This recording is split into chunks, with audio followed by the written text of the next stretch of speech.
Otu ọrụ uwe ojii n'ime Anambra steeti gara n'ihu wee chọọ ha ma bụ mmadụ 110 bụ ndị ọrụ uwe ojii ebugoro n'ọkwa dị elu dịgasị iche iche. Chibụzọ Okoye ji akụkọ abịa.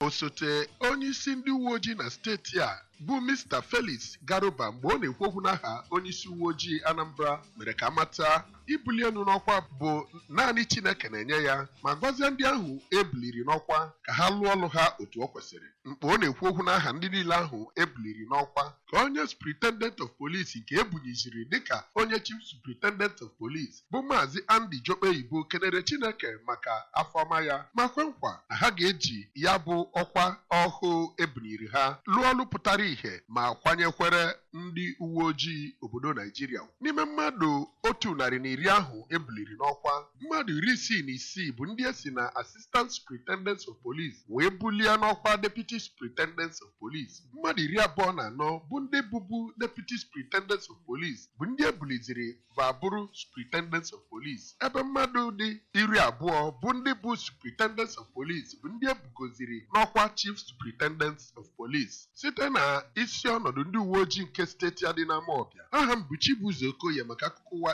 ABS.